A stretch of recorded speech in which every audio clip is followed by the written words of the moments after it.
All right, everybody. I'm not exactly sure what is going on tonight, but I'll tell you this: for whatever reason, Twitch will not start. So, in accordance with my new outlook on life, which I adopted roughly 3 hours ago, I'm gonna break 54 years of personality type A. I'm not exactly sure. And I'm going to go with this new personality I'm creating, the do not give a shit, happy go lucky guy.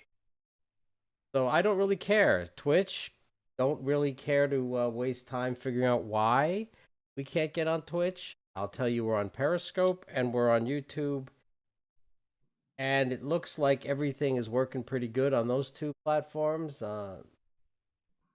Maybe Twitch will work tomorrow with the kernel. Maybe it won't. Maybe one day I'll care. But tonight, I don't. Adam, how are you? Saturday I'm doing night. well. Here we are. What do you think? I'm doing quite well. Social distancing, social distancing is normal for me as it is for you. So it's not a real curb of our regular activities. So not so much for the wife and kids who still managed to get out and about today. Wife made to the grocery store and gave a fair report. Toilet paper, tissues, and people have wised up that they can wipe their ass with paper towels as well. So all of those were missing from the shelves today at the Harrisburg area giant. So I think it's just more or less people stocking up on. I'd like to think, Glenn, that the TP run has been almost like a more efficient respiratory apparatus to catch the snot if you catch a sinus infection, the flu, or coronavirus. I like to think people just thought, you know what? I'm not going to spend 350 on a box of lotion Kleenex. I'm just going to get a giant pack of toilet paper. Otherwise, I struggle to, you know, bring reason home to millions of Americans who are worried about a respiratory infection and they run to Costco and buy 2 years worth of shit paper. So I'm trying to use that critical thinking skill so that I'm not beyond dismayed with humanity because I'm already bordering with that. Yeah, I went shopping today as well. I um I sort of threw the gauntlet down after our Thursday show. We were on Thursday, and after the show, Yes, we I will. um I told my wife we got to stop fucking around on this, and she's got to leave New York. And I'm coming to get her. So, um, you I know, think it's time. well, she's back now. I went Good. all taken care of. I think that these LARPers are going to shut down New York City. I think it's political. It's politically necessary for them to do it, and they will do it. And I'll be damned if I am in any way under their thumb, which I am Yeah, not that's right now. one hell of a political maneuver that de Blasio is attempting with keeping schools open for the time being in New York when their cases are quadrupled what we have. In Pennsylvania, was quite scant as well, and they've canceled school for the next 2 weeks. So I don't think they get it yet. There's a couple states that just don't get it yet. They actually think that the virus hasn't arrived there yet, when in actuality, what it is the virus just hasn't been efficiently or effectively or exponentially tested there yet, meaning it's already there. It's already a grave danger to those of an advanced age or underlying conditions. But some states think that they have some type of uh, like this is encroaching upon us like a weather condition or a fog or something, and then it's really not. I mean, if you look at the way Colorado skyrocketed with their cases. I believe this is like pushing 85 right now out of nowhere.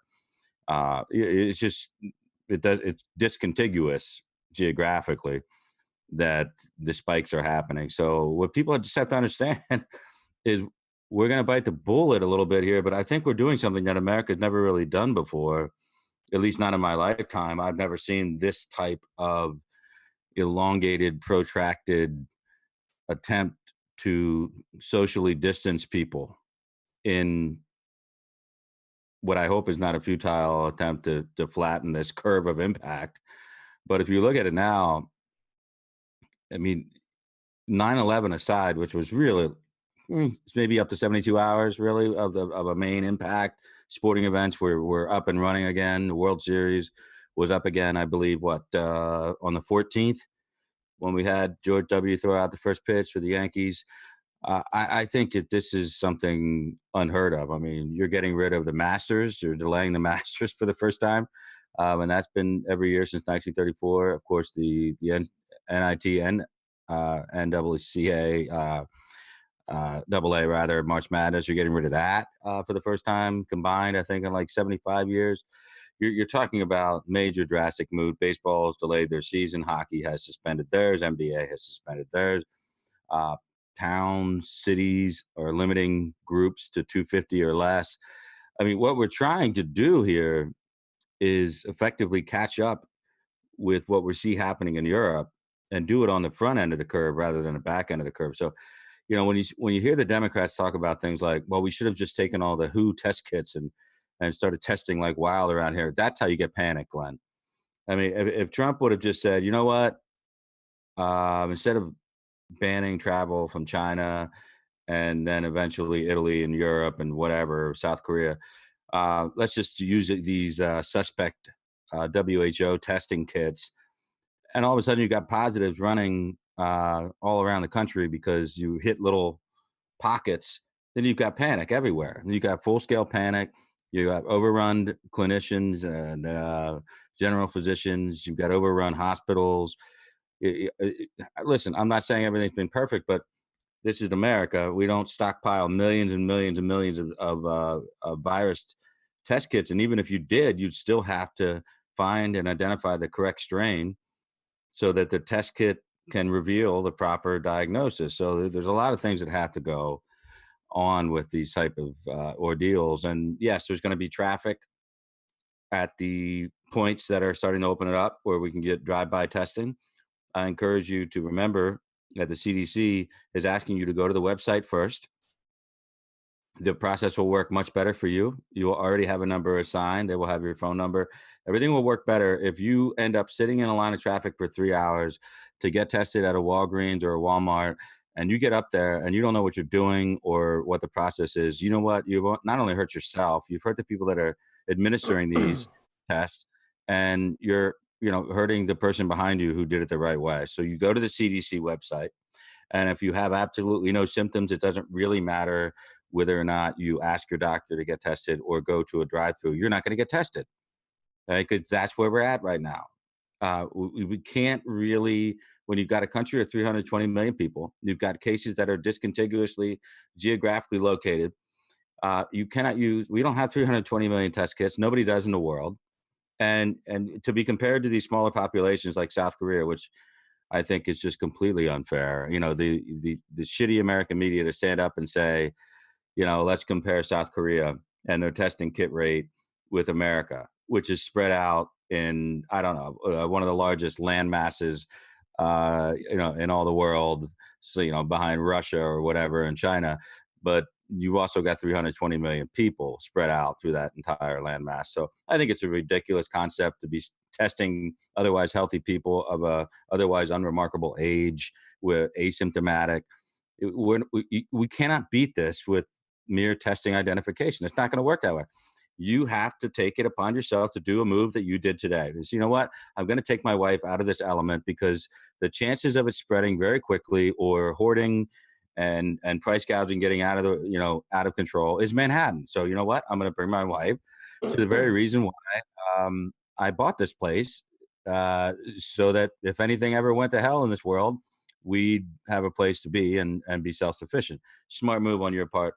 A lot of people today live by the golden rule like we do in this household. We go to the store, we take what we need and we leave the rest, because once you start to remove yourself from that mentality, which is essentially the golden rule of a pandemic or an epidemic of any kind, is, take what you need and leave the rest. Because once you start to build up the hoarding potential for other people to be exposed because they don't have something is greater. So no time like the present to brush up on your civility and not throw down in the aisle at Costco over a couple of rolls of TP.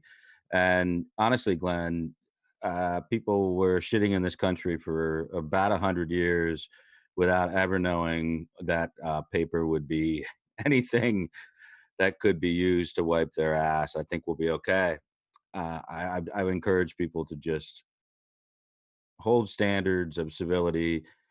As I said before, you care for your elderly neighbors, but you don't care for them by like going up into their home, potentially infecting their surfaces. If they are in fact trying to self quarantine, you call them. If you don't know their number, you knock, you step back 4 or 5 feet, ask if they need anything.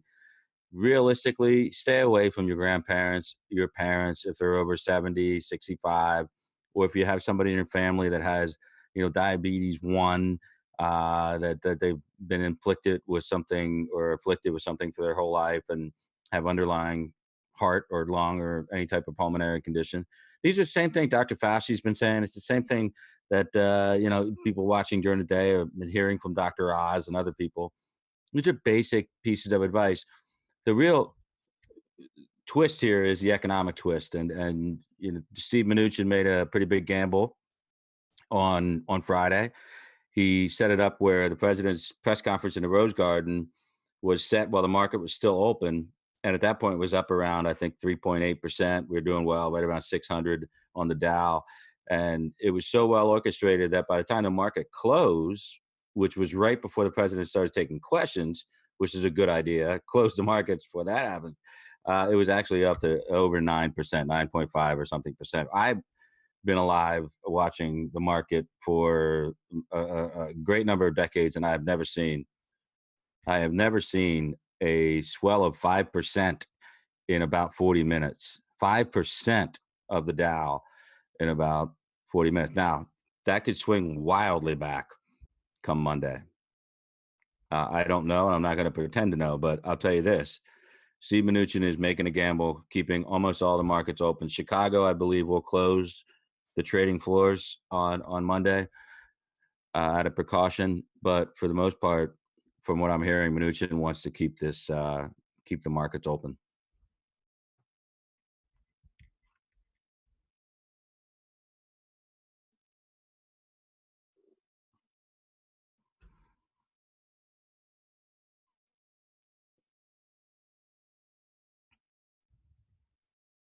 I see this whole this whole whatever you want to call it. The is like we've reached that point where the World War II generation is now completely gone. We're on our own. And it's pathetic. We are pathetic compared to the generation that raised me. This is a sad, pathetic show. I see. Got the president trying to act presidential and do the right thing, and everyone around him is, running around like Chicken Little. Sky is falling. You know. I like what Larry Kudlow and Mnuchin are doing as far as managing the economics of the situation, which are almost impossible. And the carrot and the stick here with the markets is almost really on display like I've never historically even observed in economics.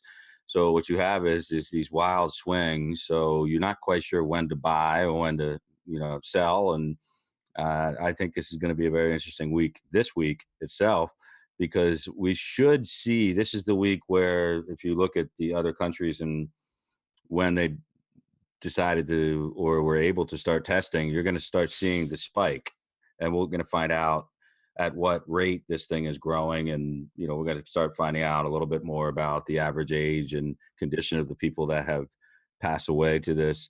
And then we're going to have a pretty good idea whether or not we're flattening the curve, because what we're doing on a societal level is essentially wiping out uh, almost every significant. We're talking concerts have been canceled. Just basic theater has been It's canceled, not only insanity, Adam. everywhere else. I know it's insanity, but we're going to see if it It works. doesn't So work. It's in never the worked. future, It's never well, we're going to see worked. if this It works. never will work. It's a Well, we've complete never waste done of it here. time. Well, we We've never listen, done it we've here. never created our own economy. We haven't really created our own economy, though. If you think about it, we're still at 23.5 right now. The Nasdaq is okay, and the S&P is trying to crawl back up. But if you think about it, we are going to probably have to bail out a couple sectors. But also, the stroke of genius I want to talk about on Friday is, the fight between Russia and the Saudis about oil prices. They want to drive out all these shale producers in America because Russia thinks that they can hold out long enough to kill us off. Well, Trump just said, okay, if you want to drive down the price of oil that far, we're going to just buy up every spare barrel that we can get because the global demand is down. We're going to fill up the strategic reserve. Oh yeah. And what that does is ensure us of never having to worry about an energy crisis ever again, like literally ever again. And if we really want to be self-sufficient about it, then we only buy the Brent versus crude ratio that we produce rather than the world, and then our guys are getting paid. So we can almost use a little bit of this socialistic angle of purchasing our own goods and our own commodities to at least temporarily artificially keep some of the prices up. And then of course there are others that you just know are going to come back up. I mean, other blue chip stocks that are down 30%. You be real, if you have the money, I mean, jump into the market, buy it. And most people are just concerned because they don't, with their mutual growth funds and their like real low risk, moderate risk portfolios that they have as retirees or near retirees, they listen to their money managers who say, don't react. It always hurts more to react. And so you get a lot of people just riding this roller coaster, and it causes anxiety. And that's not good, of course. We've got this double whammy on the over 60 population in America, where they rely on family. They want to see their family, and their family could be essentially asymptomatic carriers for a disease that could wipe them out, even if they're otherwise healthy at that age. And beyond that, they're also worried about their portfolios, and in some cases, if they haven't reached 70, their 401ks. I mean, so there's a lot of situations that even my own parents. I joked around about this on Thursday, but this really could be a children of the corn type of virus situation where these kids are just almost virtually unimpacted physiologically by the virus, and they become little carriers, and everything's okay, and they're running around and hugging grandma and grandpa and touching everything in the house, and in reality they are actually contagious. But because of the way this disease is designed, the way it's mutated, it's not impacting them that way, or at least they remain asymptomatic much longer than people of a certain age. So that's what impacts us. But I think it'll be a lesson, because eventually we all knew there was going to be some type. Now, fortunately, this isn't the big event, the potential extinction level event pandemic that you would have if hemorrhagic fever broke out and we couldn't contain it. But you look at this, and I think it's going to give us lessons on what worked and what didn't work. And to the question or the point you made, we can only hope that the economic pain that goes along with all these decisions doesn't drastically outweigh flattening the curve of the impact on the health system. Yeah, That's but this is the only nonsense. hope we The have. flattening is nonsense. The human society has been trying to battle these type of waves of infection for thousands upon thousands of years. These diseases, either you're going to use immunization to prevent them. The World Health Organization has some big successes in its belt doing that.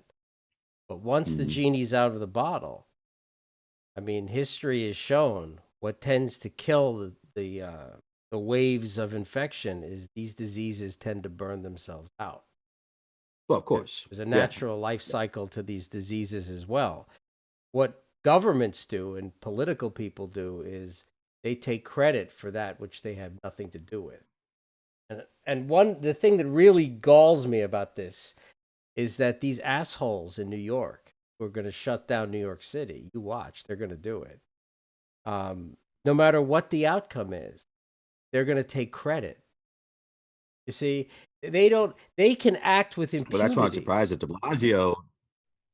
De Blasio is getting hit by the teachers union, and who knows better than you than how much power they wield in New York City for not keeping schools out, and he's for some reason pushing back and keeping the schools in, which I'd is be like, willing. I'd be willing to put real money on the table that the reason has something to do with these Byzantine contracts that exist between the city and the teachers union. I would be. I think before when all is said and done, something will come out that the reason he doesn't want to that he can't close the schools is that he's going to take some double or triple hit monetarily. Something well, in those I think you're right, contracts. because look how many professional women and men have two jobs, two job households in New York. Mm-hmm. Manhattan, you can't live Yeah. really unless you both work. And I think you can't dump them off in daycare if you close the schools, because the daycares will be closed down as a protocol too. So I think you're probably right. I think somebody brought him a binder with a Something's hidden. financial breakdown and just said, "This is going to kill you if you do this, because all these kids are going to have nowhere to go." And guess what? The crime rate's going to surge. You're going to have kids as young as 12 to 17 out there. Parents won't be home because they got to go to work, and they're going to be out there robbing stores and all this other shit. And the police might be getting sick. You're going to have less police. So I think he prefers to have them all rounded up and penned up in schools, which is the exact opposite of what the rest of the states in this region are doing. And I have no problem with Pennsylvania's decision, because I frankly would probably kept my daughters home for the next 2 weeks anyway. So I just think it was a natural thing, because we had no snow days used this year, which is an automatic 5-day buffer. Mm-hmm. And then the Department of Education in Pennsylvania gave us another 9 due to this event, So they have two that weeks you can have easy unexcused covered. absences. Yeah. So, I'll just homeschool for like 3 weeks, and it won't impact them academically at all, because one, I'm smarter than their teachers. And then two, of course, uh, they, will only go back when the temperatures are warmer and we have a handle on this whole thing. So I probably would have done it anyway. Yeah. Well, look, I left New York City. That was my home. I don't think I repeat this enough that my plan for most of my adult life was to die in New York City. I love New York City, and I left it. Well, at least give yourself credit for coming close. No, I mean, yeah, I guess that would have been good when I was 41 years old to die. That would have been going out on top. Unfortunately, I lived, so here we are. Yes, it's on YouTube, Jeff. It's on YouTube and it's on Periscope for whatever reason, which is not working for me I tonight. am surprised at how many people watch on Twitch now. I hear from people that I always thought were watching on Periscope, and Yeah, they've all no, it's amazing. jumped over to Twitch. Well, not So tonight, they're not. not tonight. Jump back, I guess. Now, hopefully tomorrow, things will be working again. But anyway, I have no control over it. I tried twice. Twitch would not work. But listen, these guys in New York City, these politicians are the lowest of the low. They are literally the scum of the earth. And it galls me that they are going to literally set fire to their own house. Then you watch within 3 to 6 months, they're going to demand that FedGov give them all this. Oh, this bill on the desk of the Senate right now is just the beginning. I mean, we've already had 8.5 billion pumped through right away for the health reactions to get down to the state health departments, and then this bill has got a bunch of shit in there we got to get out. And McConnell basically, this is what happened this week for people who have questions about it. So Mnuchin's trying to get this thing out of the House. They get a deal to get it out of the House, but then Pelosi says we're going home. And McConnell says we're not sticking around for the weekend. So McConnell's bringing the Senate back on Monday. They're going to have this big burning bag of shit on their porch, and they're just going to tear out a bunch of shit that they don't like, and then they're going to say the House has to come back, or this can't go to the president's desk. So then pressure goes back on to Pelosi. So again, I think starting Monday, you're going to witness the subtle genius of Mitch McConnell yet again, and don't look for the president to buck the Senate and say, no, no, no, pass it as it is. We got to get it done, type of. I think that would be a huge mistake, like just a overreaction, bump stock style over the reaction. If he does that, he gives Pelosi a win, and I think that would be just terrible. And so far, Mnuchin has been stepping up into this increased role, and he's been doing well. If Mnuchin, for some reason, decides to take advantage of Mulvaney being in Northern Ireland or wherever the hell he is now, and try to take over that de facto chief of staff thing, it won't fly, because the Republicans in the Senate are not just going to pass this thing. They're just not. I mean, they're not going to have funding that has nothing to do with permanent funding. It'll all be sunsetted. So everything we do will be sunsetted. And Glenn, that's all I really care about, because I know we can absorb a couple of $billion here and there, even though we have a very high debt ratio right now and deficit. We can absorb them. We have to actually put money back in the economy in times like these. And when we've been reticent to do it, and take the late '07, I'm sorry, the early '08, summer of '08 situation, where it was right there. It wasn't like Tim Geithner and everybody at the Fed didn't know that this was going to happen. They knew that Lehman was in trouble. They knew that they had massive problems with the bad mortgages being insured at AIG, and they just didn't move fast enough. And by the time they did, they just overwhelmed the system, and it was so unnecessary. It was just like, again, Titanic's at the bottom of the ocean, and you just dumped a bunch of water on top of it. What did you really do? Nothing. Don't wait till Titanic sinks. So I think there's a little bit of mentality from the Department of Health and the National Institute of Health, and the CDC is trying like hell to get ahead of this thing, working with the local and state health departments. But listen, it's all a matter of testing. We just have no idea who has it. And if you're asymptomatic, you may still have it. If you're somebody like me or 10 years younger than me, you just can't assume you don't have it because you don't feel anything. And you're not going to get a test kit because we don't have 300 million of them. And we can't overwhelm the labs with 300 million test results. So I think that was the whole spirit of which Trump initially declined to be tested, even though the Bolsonaro staffer were standing next to him in a photo at Mar-a-Lago. It's because he was asymptomatic, and the doctors at the White House said no. And the press was just on his ass about that. And now they were typical, as the American press is wont to do. They've come out now that he is negative, and they're saying, well, how come she got tested and all these other people can't get tested yet? They're trying to feed this narrative, and I saw it today. I don't know if you saw my tweet, Glenn, but I was watching, and this was dumb on my part, but I was watching Fox Weekend, and it was bad with that Eric Shawn idiot and that moron woman, Threll Neville or whatever, Neville, and she's interviewing John Gray, who has been doing a lot of stuff with Fox. He's a long-time sportscaster guy.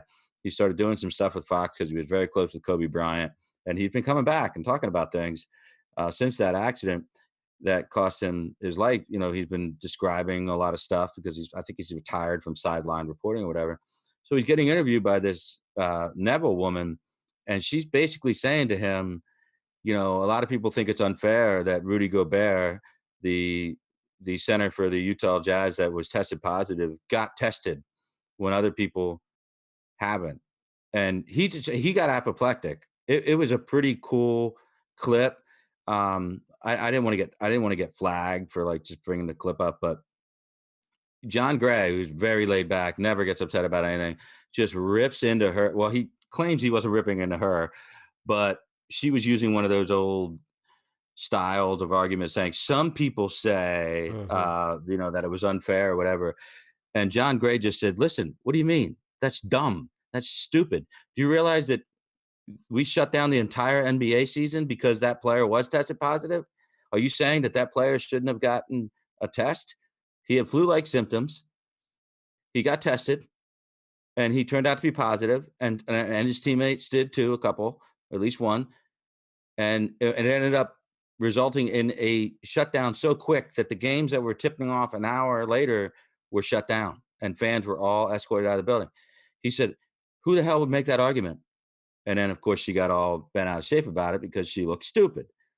I have a real problem with Fox weekend between 9 in the morning until I guess Waters, even Waters World. If you're dumb enough to bring Bill Mitchell on your show, you can go f yourself with a hard object. And Judge Janine, I'll flip in and I'll watch a little bit. And Greg Gutfield's always good for a laugh if you want. But realistically, I think we got a lot of people in this country who are getting a lot of bad information. The media is still at the forefront of it. And I really like the hashtag media virus because, I know there's a virus out there. There's a virus out there. Every one of the 360 some odd people on all platforms watching us right now, they understand that there's a virus out there. Understand that they will not be getting a test unless they have symptoms or have underlying conditions or of a certain age. That's just the way it is right now. I know that might sound a little draconian to you, but we just don't have, these test kits aren't tampons, okay? We can't like drop them out of helicopters by the millions. This isn't the way the world is set up to work.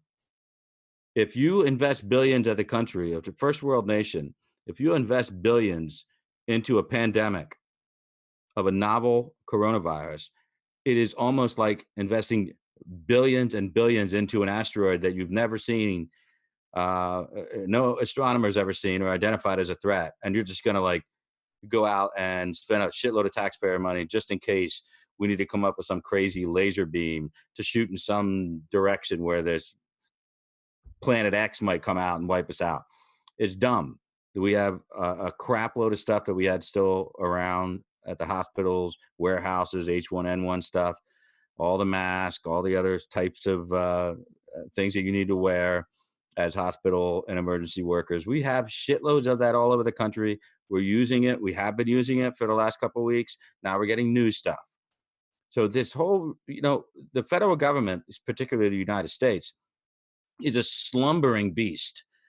And to really poke it awake is always a dangerous thing. I mean, for Americans, we never are comfortable with our federal government being poked awake. And by that, I mean national emergencies, FEMA coming around. These are events that don't turn out well for us. The whole point of being a federal or state, a republic, a federal states, a constitutional republic, states have responsibilities, local governments have responsibilities. You're much better off advising a ground up response as long as the feds are providing everything they can in the money. When you start dropping feds in and you drop the CDC on top of local, Department of Health and state Department of Health, what you're going to find is a balkanized response across this country. You're going to have political bullshit, like you just mentioned, is a possible nature because Cuomo has one attitude, de Blasio's got another. We've got some states that are just outright, schizophrenic in their response to us, like California, some good, some bad out of Newsom's mouth. And then as of tonight, we had the governor in Chicago, that fat piece of shit, I don't know his name, screaming that there's long lines at the airport. I mean, can you imagine the temerity? He is screaming at the federal government for the long lines that are occurring at the, you know why those lines are there? Because people are getting screened. What the hell do you want? Now you don't want anybody screened? See, you can't win with certain Democrat ideologues, Glenn. And I think you're right. In the end, if this turns out really like we perform better than any country by far, who's going to take credit? Everybody who hates the president. And that's just a fact. We have to, I guess, toe the line. But Governor of Illinois, High Turbine has to be the smart ass to point out that there is no governor of Chicago. But in Chicago, the governor of Illinois is complaining about O'Hare Airport. So thanks, High Turbine. Really necessary to clarify that because none of us knew that. Yeah. I forgot what I was going to say. It doesn't really matter. I know the truth. I've done this rodeo so many times now, and it's not just these these pandemics that come and go. It's the snowmageddons. It's all the same Yeah. thing. It's the overhype of weather events and people yelling at me. I'm on the Upper West Side videoing it all. I have the video. The greatest that the Hurricane Sandy that was going to kill everyone. They shut New York City Yeah. down. No one is allowed to drive. Everything shut down. And I'm in the Upper West Side while the Armageddon is taking place. And it's a very light breeze with a little bit of rain. And I know Yeah. what people are going to say, but down on Coney Island, but down. I was like, yeah, but fuck you. Jersey and We yeah, shut down the yeah. entire 5 boroughs of New York City. Mm. Think about it.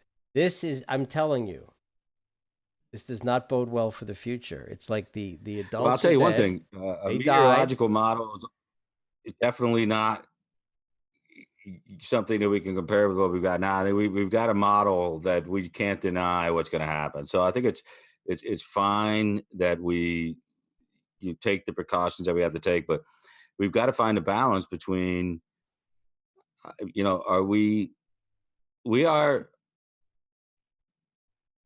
a younger nation, but frankly, we don't live as long as Italians. So the Italians that are dying are older Italians, and they don't have a first world healthcare system.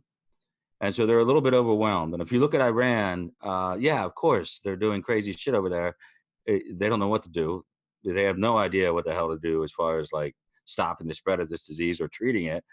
And you want to talk about lack of ventilators, so I don't want to make linkage between any of the mortality rates that are going on in some of these other countries. But there's one thing that we can be assured of is the infectious rate is 3 to 4 times at least.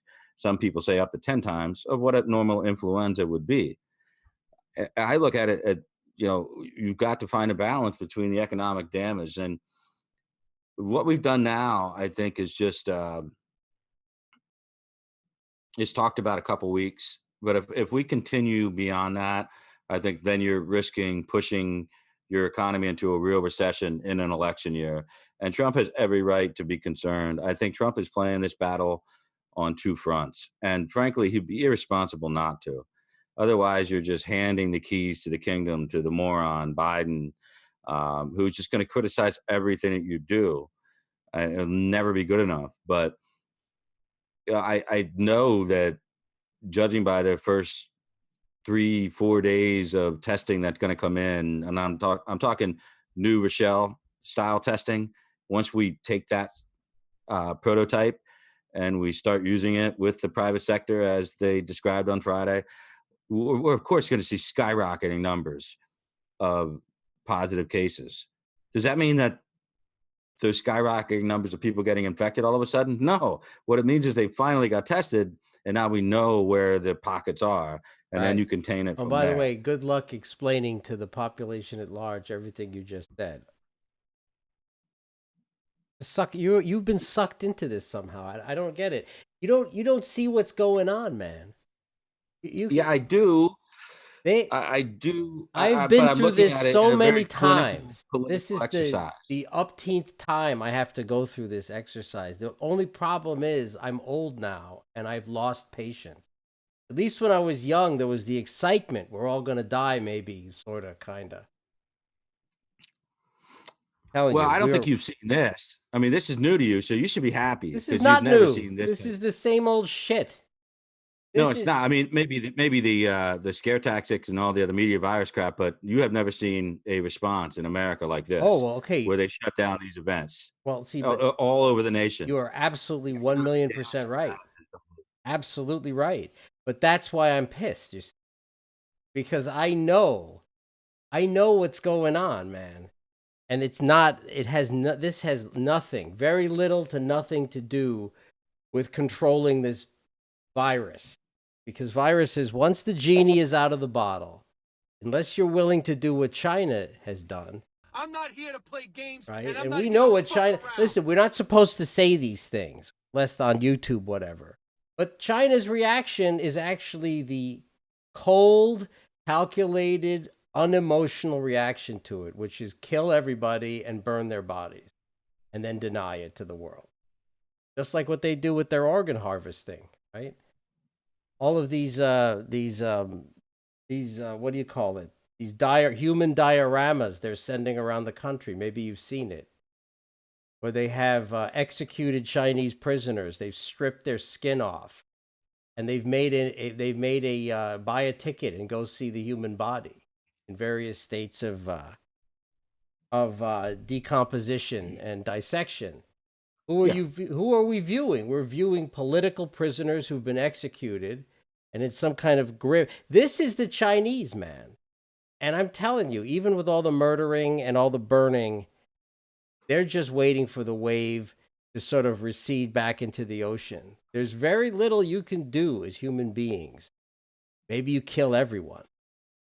But if people are allowed to walk around and board planes and, have sex with prostitutes in Hong Kong or in South Korea, what are we going to we have to I don't know what I'm really pissed off, Adam, is that when my parents' generation, that World War II generation was around, people had their heads screwed on a lot better than they do today. And trying to talk to people, seeing what I'm seeing, I just have maybe I'm the wrong guy to continue doing these kind of live streams. I can't pretend that I have anything but contempt for, because I have nothing but contempt for. 100%. Fuck them. 100%. Fuck them. I mean, that generation, yeah, I don't know. I mean, I had my grandparents, thankfully, um, grandmother on my dad's side till 90 and both 90 plus on the other side of my mom's side. Very tough generation. Uh, had memories of the Great Depression, and they just had a different style, but they also saw what happened that came out of the Great Depression. So they were not scared by federalized action. So they had a different response to government doing different things. I don't think they'd be horrified by what they see today. I think that they would be, we just have to be very careful with them, because I don't think they would be very careful with themselves, that they got cavalier at their age of 90, 95, 100. You really do have to, the difference is you got to protect the people who can't protect themselves. And frankly, the IQ in this country is collectively disturbing. It's not good. The performance in the face of the initial uh, onslaught, if you will, of both conjecture and reality with this disease has not been responded to well. Uh, I would argue in People are the governmental panicked. sense and You in a can have humanity very sense. smart people, high IQ, whatever, who can conceptualize all kinds of esoteric things, and these things can be measured in various tests that governments have been working up for since the 1950s. But you get them scared, and this has nothing to do with intelligence, right? This has nothing to No, do with I think it does intelligence. have something to do with intelligence when you can't tell the difference between respiratory infection and going to Costco and punching your neighbor out so you can get a 24 pack of fucking toilet paper. I think we just have people that just don't get what's going on. They hoard in different ways. They get aggressive, and some in some cases they just turn around and do what Rudy Gobert did, Yeah. and joked about having it when he really did, and gave it to his teammates because he was touching everything in the locker room. And that's just one example of what happens if you get one dumb person who has this and thinks it's a joke. They can infect, 30, 40, 50 people. But And on out of what those, on some are going to be exactly old. on what grounds do we condemn this guy in the locker room doing what he did, when for the last 30 years we have celebrated the right of people with HIV to continue to pass it? Yeah, yeah, Magic Johnson. They didn't shut anything down when Magic Johnson was diagnosed. I'm not talking about Matter of Magic fact, Johnson, man. What I'm Magic talking came about. back. What I'm Magic talking Johnson came about. back into the league. Yeah. Listen, for 30 years, I have been lectured to by everybody and loudly and without pity that I'm the asshole for pointing out certain things like maybe certain high risk groups shouldn't be contributing to our blood supply. No, you're a hater. No, and in political terms, I'm shouted down. You know, we have in California very recently, within the last month or two, legislation was passed where you cannot criminalize somebody knowingly passing HIV to another person. And this is celebrated. So I ask you, in what way are we going to condemn this guy? We've Well, lost. first What off, do you we have understand? to What I'm go. saying, Adam? Do you No, understand I what I'm understand what you're saying talking here? about. I understand what you're talking about. The fatality rate, mortality rate with the disease that we're talking about with, HIV is a very different thing. Even today, with all the so-called cocktails that we have to keep people alive. I'm not But trying to what compare one what disease Rudy to another. Gobert I'm did saying, was, in what way are we going to condemn those when for 30 years the precedent has been set that our own individual little picadillos outweigh the public health good? We have 30 years on the books. I'm just saying, man, that my anger is thinking back to the way my dad's generation dealt with things. And it was very cut and dry. It was like, oh, if you're part of some high risk group, you don't get to give blood. And there was no amount of political grandstanding or die ins or threatening people in the Senate or the House that's going to change that. And if you tried those tactics, you were arrested and you were thrown in yeah. prison. I don't want to compare HIV and any other type of. I mean, if you want to go with SIRS or SARS and H1N1 or swine flu or whatever, I'm that's not fine. talking But about the obviously, talking about diseases. HIV is only transmitted through bodily fluids. We knew what happened.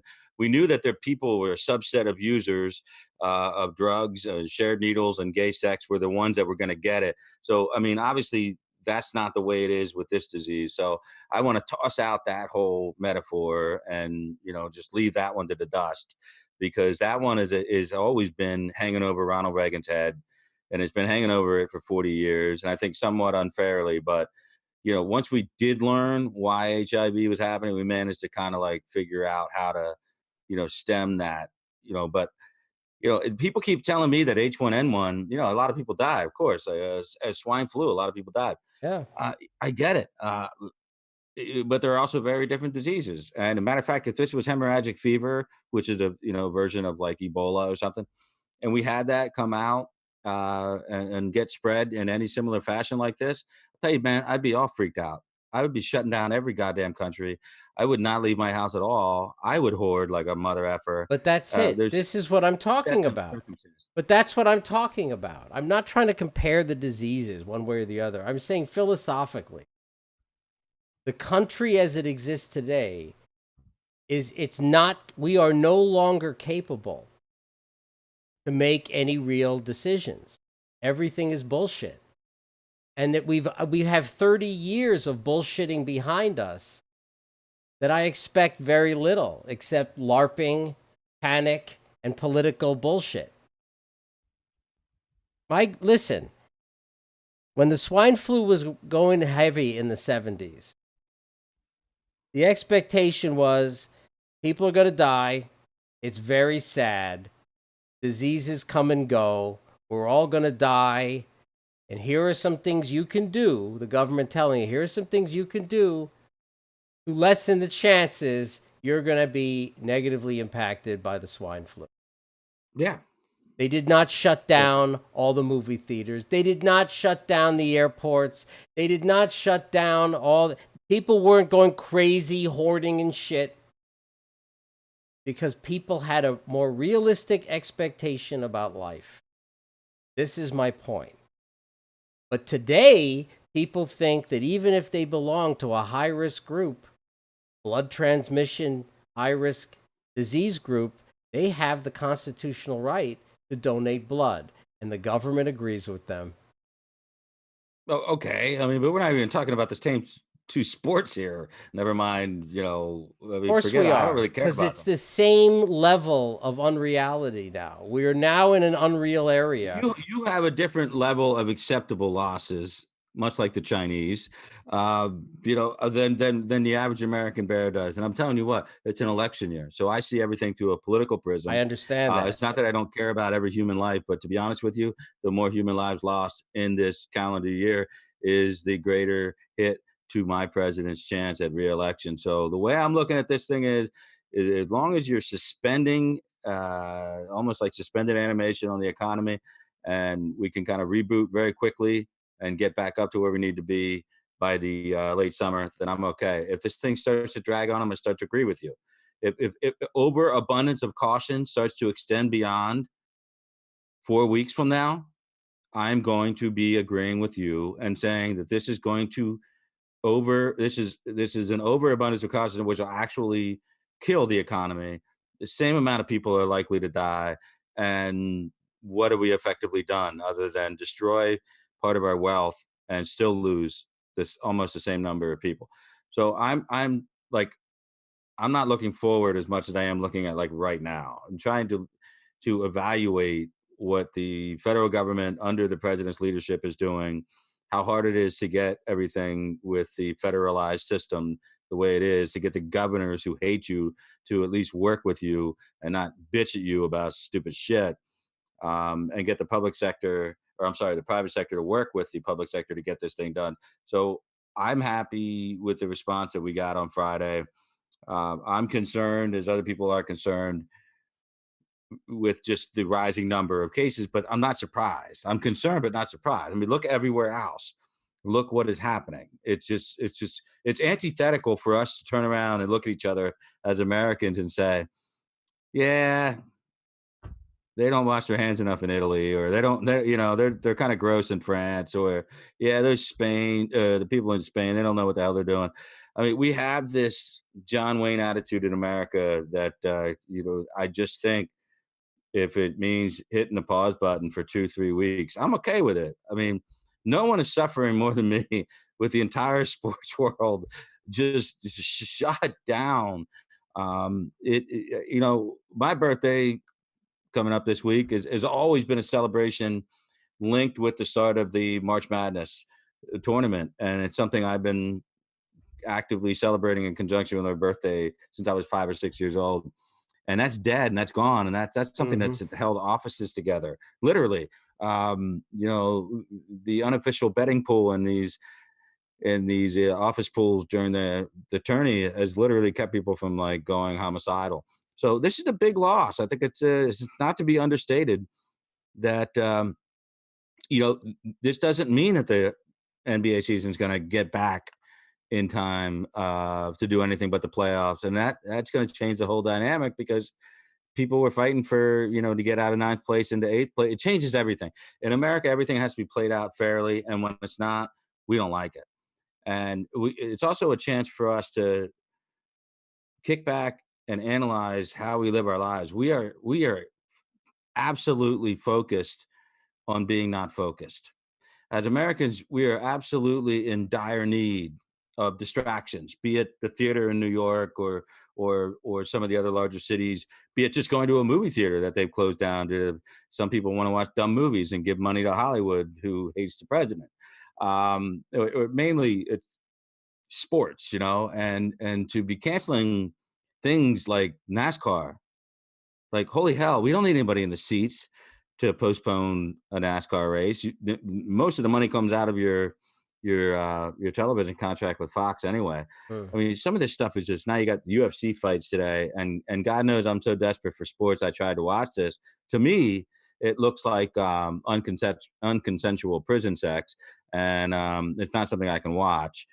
But listen, when you're watching Mexican League soccer at 2 a.m. because you just or somewhere in Australia you're watching rugby. We're, as Americans, we are so used to having that distraction outside of the working hours, and when you suspend that, it It's got to mean something. And if our curve doesn't flatten, as they say, and we see the same level of escalation in cases that they've seen in other countries in Europe, there's going to be a lot of explaining to do because we didn't curb anything. My hope is for the best. Good luck with that. Well, yeah. I just hope the Trump It's actually, administration has a solid plan B for when reality. Look, the libturd reporters are shrieking about testing. And there's a reason they're shrieking, because they know once they can get the testing started, they can really start spreading the gloom and doom. Is what they're going to do. I've been through this, man, on a personal level.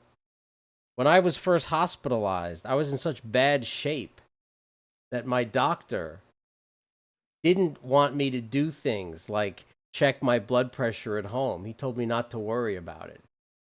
And then a couple months later, when I was able to turn some of these numbers around, he told me the reason he didn't want me fixated on all these different tests I could do at home is that they would be horrible. I would have horrible results, which would then make me spiral into more depression. And it better I didn't know how. But he literally told me it was my professional call to make sure you didn't know how fucked up you really were. Because if you really knew, you probably would never have been able to rebound. It would be one less thing weighing on you, but you don't need to be obsessed with your with all these things. And listen, man, I have no doubt that this testing issue is the same thing as my doctor did. Right? If we were starting to test everybody, it's just going to create the panic. Let the look, it's getting warmer. Unlike in China 6 to 9 months ago, we're like, how many weeks would you say, Adam, here in the East Coast from the point where it's going to be warm enough that that virus is probably going to get fucked? 8 weeks, maybe tops. well, I mean, I'm looking at California as a pretest to that because they've got the temperatures, they've got the dry and warmer temperatures. So we'll see how tough this virus really is. But Yes. the chances that this thing hasn't mutated 3 or 4 times is almost nil. And the fact that it's mutating, I think it's mutating to a lesser degree every time, like every other virus that eventually Right. peters out. It either kills you or it becomes so just synonymous with your biological system that you live with it and it lives. But the problem with that is, frankly, we still have to worry about the people that are in danger of this. As long as, I guess, at my point, to your point, if we meet in the middle, I would say, you know, is if we were smart enough not to infect older people or give a chance to infect older people, then this would be a whole different exercise because we know that, and by the way, for the people who keep coming back to me and saying, yeah, but don't forget about the 34-year-old physician in China that died. Guess what he was? He was a 34-year-old physician who was whistleblowing on the government. Yeah. I'm sure it was coronavirus that killed a 34-year-old Absolutely. physician. Yes. I mean, give me a break. That happens all the time, man. I mean, the Chinese are notorious for their transparency and their deep streak of social humanism. That's what they're famous for, and that's why I'm so happy they were brought into the World Trade Organization without any preconditions by H.W. Bush. Thank you, Bush family, for that. Thanks, man. Way to like bang up NAFTA and that decision. It's really awesome. But I'll tell you what, I mean, I'm not just talking about surface temperature eradication of the virus on outdoor surface. I'm talking about the fact that you won't be sitting trapped in your home. Yeah. And how many people are at home alone? Not a lot. I mean, most people have somebody else in the house, and that is somebody else dragging something in or out. You're more likely to get sick. Warmer weather. Why is it? Coronavirus is a virus like influenza, a little more infectious, little more dangerous to older people. But why do you think we don't have a flu season year round? You think it's because that's just how it works? Like tulips come out in the spring and It's and magic. die in the summer? Imagine. Yeah, it's a seasonal thing. I mean, it's so for people arguing with us right now No one is arguing. on Twitter and saying, "Well, no, you're wrong because it's it's warm here and there's still cases." Well, those cases are probably from January, my friend, Right. and they're probably fine. And we've learned that people can be tested positive Look, 37 days the after thing is, exposure. like I said earlier, once you have it, then either your body is going to get on top of it or you're going to die. The But depending on game, your age and all the other shit, yeah, yeah. you could be 5 years old. If you get infected with something, No, it's but either nobody under the age of 10 has died in the entire but country see, from you're this. focusing on this So particular. I'm thinking influenza, you will have a better chance of I'm succumbing. thinking in just in generic terms. When your body is invaded with a virus, communicable disease, either your body is going to rid Mm. itself of it, maybe with the help or without the help of antibiotics or antivirals or medical intervention. But one way or the other, either you're going to get on top of it or you're dead. This is what it's called to be alive. Every fucking day, this is what your body's dealing with. You want to get rid of this thing, you do a massive immunization program like they did in the 50s blocks. It can be done. But if you already have it and you're sitting in a hospital, it doesn't really matter what temperature it is outside. You already have it. And you need to Which makes be, the next couple of weeks, I think, yes. it makes sense to take a gamble. Let's do it. But I'm not. I'm going to be very, very dubious and skeptical if we go past the first week of April and people want to continue this shutdown Oh, really? mania. Then I'm going to start to Then see some this may political surprise overtones. you. I'm way more liberal than you because I've already decided the end of April is my cutoff for the LARPing. So Yeah, I mean, if we're still doing this May 1st, then you may want to well, shut down the then live streams because the live streams are going to start being called the we won't bullshit have a live virus. stream. I mean, if this Yeah. thing's going to, this is like that. Yeah, this is. Yeah, there's no way. I mean, I've there'll canceled be all my people on the street. classes, Adam, in New York City. The next class I'm doing is April 18th. And the only reason I I think did it's that is because the range that I teach at, they've all freaked out. And they're like doing these reduced hours and they're going to close. And I happen to know through people in New York that I place people that the city government finds it irresistible. It's like a heroin addict eyeing that bag of heroin on his kitchen table. The Mhm. inevitability of what's going to happen.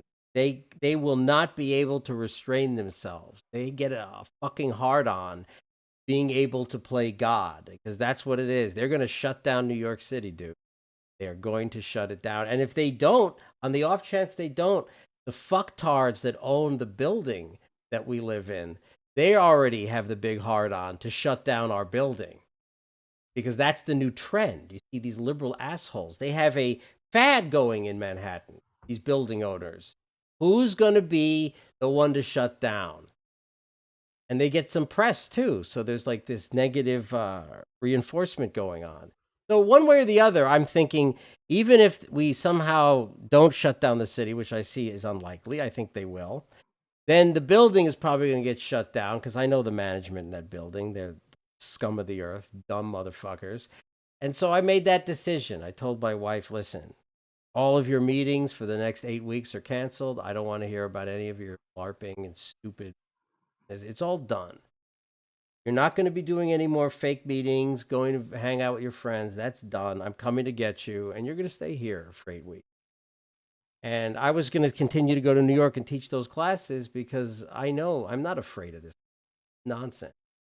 But it doesn't matter because the guy who owns the range, he's fallen for all this stuff. So really, what's the point of me teaching? There's no point. So I'm taking the next 8 weeks off. I think I've earned it. Well, at least 4 weeks, right? I've taken the next 4 weeks off, and probably we're not going to get back until May. That's probably what's going to happen. I hope I'm wrong, but I don't think the temperature here is going to heat up enough in New York City area until probably like late May or June, right?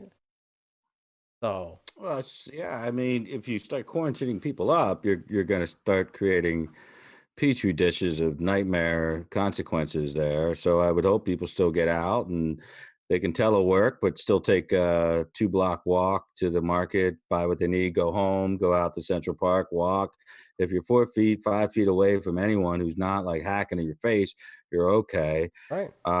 If you're an older person, you're going to need help for a couple of weeks out of the year. Big deal. I think it teaches us all a little bit of a civility lesson to take care of our fellow neighbors because, you know, a virus is just like us. It absolutely needs a healthy host to survive. And we absolutely need other people to survive, or else there'd be no point. So yeah, being Cali saying, spring break is a good time to give schools a break anyway. Yeah. Obviously, yes, and especially on the East Coast here where we had no snow days, so we're not 5 days behind in the schedule like we typically are. And you know what? Big deal. We get a write off or whatever official dispensation we need from the Department of Education to go an extra week into June instead of the end of May. Big deal. I mean, these kind of things are okay with me. It's the things that only happen in America. We're culturally ripping out some things that cannot be returned. I'm talking about the Masters. That's just a tradition in April. It's a national tradition. I'm talking about March Madness. I'm talking about the playoffs. Of the only time anybody really cares about the NBA or the NHL is the playoffs. Major League Baseball suspended spring training, and then of course suspended the beginning of the season 2 weeks already. Be very careful about how you do that because people might not return. Okay, it's kind of like a strike. Well, Remember when the there's an 1994 strike? interesting point you've People careened don't come into. back right away. Well, listen, or ever. Yeah, I mean, there's a you look Here's at a a thought. burgeoning league like XFL, and they cancel games. XFL gets a little run of momentum, and then they cancel the game, and then Gone. who's going to go? Yep. And you fall off the radar really quick. And I just hate to see that the press is calling out. Well, Fox News is calling out. Well, depends on what time you're watching. They're calling out the Democrats for making it political, and then 90% of the media is calling out, the administration for making it political. But in actuality, it is politics because how can you not equate the health and safety of a living person? Matter of fact, here's a rule outside of Chicago that exists: you can't vote when you're dead. So there's a lot of uh, incentive behind this administration going fast and hard on this right now. And there is definitely an internal battle about how to balance the economy and the response. And what I heard on Friday was great, but it's also very new. It's a very new hybrid. We'll see how it works out. Yeah. Well, I think I'm watching the next century shaping up before my eyes, and I'm happy I'm not young. I don't know how many decades of garbage I take. I feel blessed that I was born at a time when there was still some common sense left, but there really isn't any. And so I'm just going to roll with it. I mean, if everyone is Yeah, I mean, LARPing, but then get me my but Captain this Kirk could be over in uniform. 2 weeks. I mean, Really? literally, this could You be not really think you over. really think But it's going to be over in 2 weeks, Adam? Seriously? well, I can tell you one thing about historic virus God, I hope you're right. contraction infection rate. I mean, once you reach the peak, it doesn't go like this and then come back up. All Right? right. No, that's So true. No, you're absolutely if we right. know we've got the curve going down, I'm not saying it's going to be over in 2 weeks, but I know that we can kind of like start to Yeah. reboot whatever we got to do. Well, that would be If it goes, beautiful. we're going to have this conversation where it could be the first administration taken down by a microbe, and that's not something I really want to talk about, but it sucks. It sucks, but we're not there yet, and there's going to be some wild swings in the economy on the way. It I don't get this bravado, American bravado about it either, and I'm just not in that camp. I think we're just as acceptable as everybody else in the world to get it and die from it if you're a certain age or medical condition.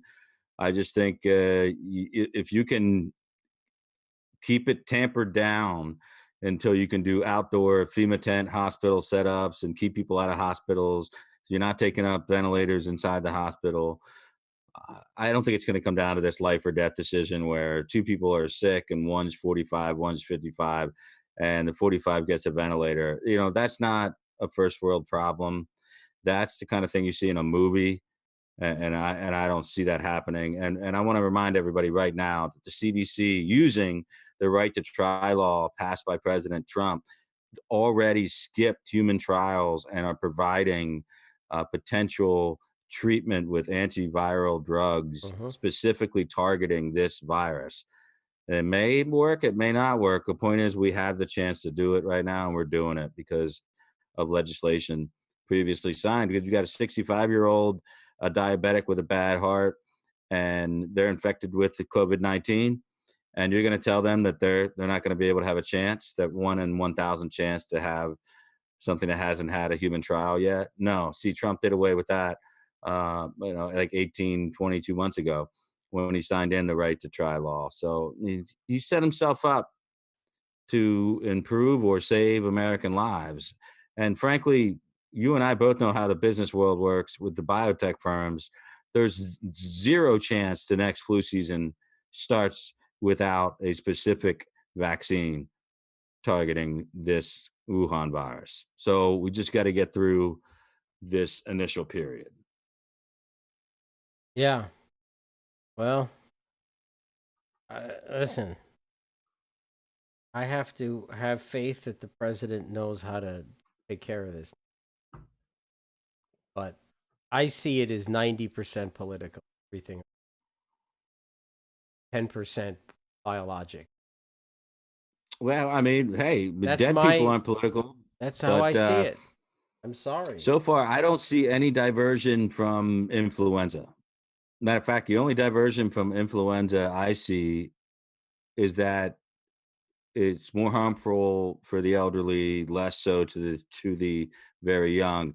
And let's be honest, that's not a bad thing, biologically speaking. And I think even most people over the age of 65, at least who have kids and grandkids, would say, you know what, if it's my time, it's my time.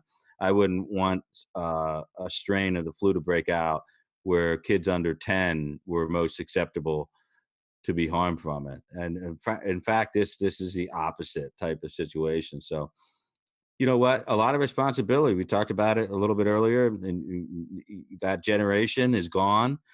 The baby boomers are now the ones that have to have a straight head on their shoulders. They have to be squared away and just not pretend that they are invulnerable. Just make smart decisions. And if you have to go a couple of weeks without seeing the grandkids, you got to do it. And, a lot of it, just like my parents' generation, they don't even like to take ibuprofen, Glenn. They don't like to take anything. If something's wrong, they want to take a vitamin. It's the very early baby boomers that were raised by the Depression era, grandparents like mine were. They're not into this, you know, give me the medicine that's going to help me. I mean, you got to like force them into this stuff. So we're going to have a lot of people that feel like they're healthy and they walk around like saying, hey, 60 is the new 50. Listen, 60 is not the new 50 with this virus. Your immune system is just going to be down a little bit. And if it makes it to your lungs, you're in trouble. And if it doesn't, maybe you'll be okay. But when it makes it to your lungs, you're going to be in trouble. And if you beat it, which a lot of you healthy 60-year-olds will, you're going to have residual lung damage based on what we're seeing right now out of Europe. And that's never a good thing. In severe pneumonia and even severe bronchitis conditions, older Americans and everywhere, I guess, will have scar tissue in the lungs, and that will impair breathing as they get older. So it's not something to fuck around with. Um, I don't want to. I'm looking more out for my parents right now. I'm happy to keep my kids home from school for 2 weeks, but I'm not blaming anybody changing travel plans right now. I'm not blaming anybody who's saying, you know what, I have trip insurance on something going in the next month. I can just go in June or July. I think that's smart. I think being defiant in the face of this may not kill the majority of people, but even if it kills one person who is just trying to make a point, that's one person too many.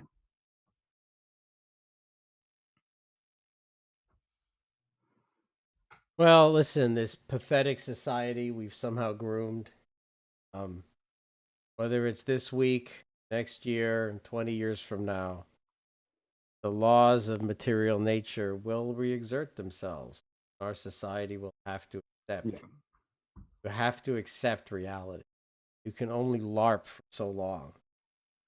Me personally, I'm checked out of all of it. I see what it is. I see what's going on. They're whipping people up into insane amounts of fear. What can you do? You know, Well, we say that anecdotally, but I honestly don't know anybody in my personal life that feels that way. And in some cases, I feel some of them are too discounting it a little bit too much or too cavalier about it. Um, yeah, I just don't see it, but I see it on the Fox News, Weekend Report, well, CNN, I don't all this know. I don't bullshit. know what the area you live in, but come to Manhattan, you'll see it.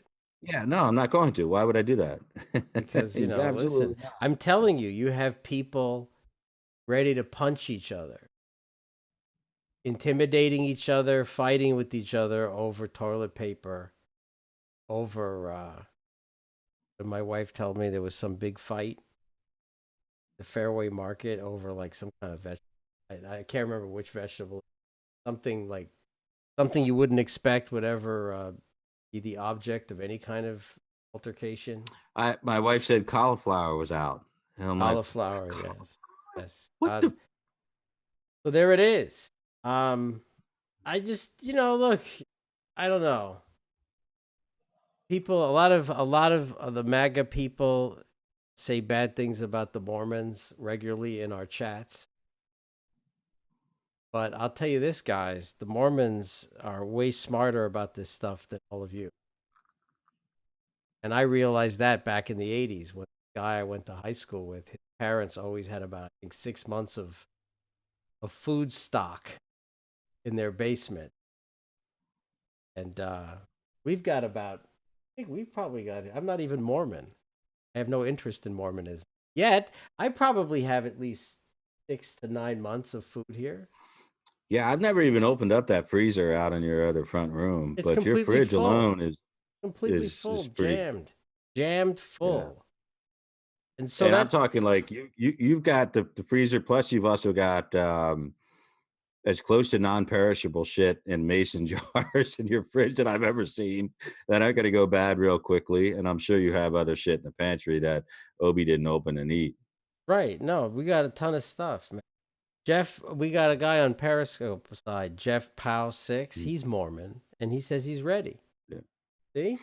He's Yeah, ready. we have a couple faithful Mormons, and most of them get the jokes. I don't mind Catholic jokes, and I don't block people for them. So if I say magic underwear and a Mormon flips out, I don't get it because it's a real part of your faith. Just take it. I'm not one of those guys that talks about like 12 wives. I don't believe in that shit, but I know that the Mormons are talking about it again. But I'm very impressed by the Mormon list of property values. What they got, like a $58 billion. They're doing much better than a Catholic Church because they're not facing as many lawsuits, unfortunately. Well, the Yes, we can Mormons, now hurl some insults at the Keebler elf. And I wanted to bring this up, Glenn, when we were talking before, because the Keebler yes. better be watching it. Shaking hands out there. I don't know if you've taken a gander at the Keebler, but he does not look like a healthy guy. You know what they need to do with this guy? They need to get one of those mannequin arms and use the mannequin arm, and his real arm could be like this, and he can go like this to move the mannequin arm, which is like this, and have people touch the mannequin Oh, you arm. mean like a John McCain model? You got Yeah, we it. could probably break out a John McCain short, fake little handshake shifter. Um, That's what he Yeah, should I do. hope he's really sequestering himself down there for the next couple weeks. I don't know, man. He's pulled in the big, pulled in some recently. He got some big endorsements there, right? From I think he got the Alabama Hamburger Flipper Union backed him. Yes, they did. Let me see who else. He got some good endorsements. Not like the president endorsing him, the ultimate endorsement. Well, he's always had the Klan. He's still got the Klan. Too bad there's only like 1,000 of them left. Not like the Yeah, old they're all days, right? south of Montgomery, but they're all voting. They're all voting with the Keebler. I know Jeff Sessions has worked his whole life trying to build up that membership again, but it didn't work. So I don't think he's going anywhere. We're currently at 16 days, 20 hours, 25 minutes, and 5 seconds beep. That is the You know countdown. what we can only hope for, Glenn, is that both these things end simultaneously in the same glorious result. It would be beautiful. You That's know what I true. mean? End of this We month. eradicate the Wuhan virus, and we Yes. eradicate the return to Washington of Jeff Sessions. Well, they have that high watermark point when you in the epidemiologists always talk about that one point, and you only really know it by looking in your rear view mirror. But they are speculating that both of these points were reached this week, Thursday and Friday of last week, or technically 3 days ago. And maybe that's why there may have been a little dragging the feet on starting the testing. I think that there may be some planning to this, so we'll see. Yeah. It would be really good news. I can tell you specifically in Pennsylvania where I have like on the ground sources I can at least check into in county headquarters, or I'm sorry, county administrators and things like that. And the testing is ramped up over the last week because we've gotten 3 cases. One's about 100 miles from you, Monroe, and then we had Montgomery County, and then we got 2 in Delaware, like 1 in Philadelphia. So they're testing the shit out of everybody that was in touch with those people or young people, Mm-hmm. and they're finding very little positives outside of that. So that's a kind of a good sign because Pennsylvania is kind of like that linchpin that we call ourselves the Keystone State, but Virginia's not too too badly impacted. But New York, of course, it's just dense population, and of course you're going to have it. And you look at California, you look at New York, uh, Colorado was the eye opener because that tells us that this isn't like about a travel continuum of like people all coalescing around or traveling through a certain area. That there are hot spots, and that's the same way in Europe. They just flare up in certain, you get, it's like any other disease, infectious disease. One carrier or one symptomatic uh, person with the disease can go and infect one, none, or 30. I mean, just depends on what they do for a living, where they go, what they're, what's up to. Before we figure out how we can get back and find out where the whole thing started, which the CDC works with the Department of Health on in every state and their local and county levels. I mean, they're figuring this stuff out pretty quick. I myself just felt, and I'll repeat this again. I mean, it's just a lumbering, slumbering beast, a behemoth that the U.S. federal government is. It is just not. It is a thoroughly federalized system that requires the states to uphold their responsibilities.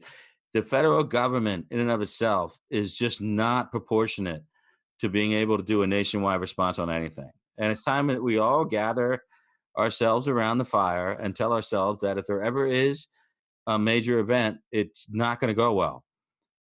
We can't even get certain events in a limited geographical area done correctly with FEMA sometimes. And certainly Hurricane Sandy, we had all kinds of problems with our follow through on that.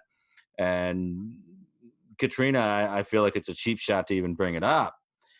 But this thing, I think, listen, if 80% of the population is going to ride through it with flu-like symptoms, and they're smart enough not to get near somebody that they care about, or wherever, that is old, we're going to be okay. I think the loss of life is probably going to double a typical influenza year, and I don't, tragic, but I don't think politically devastating. I think this is nature's way of doing what it does.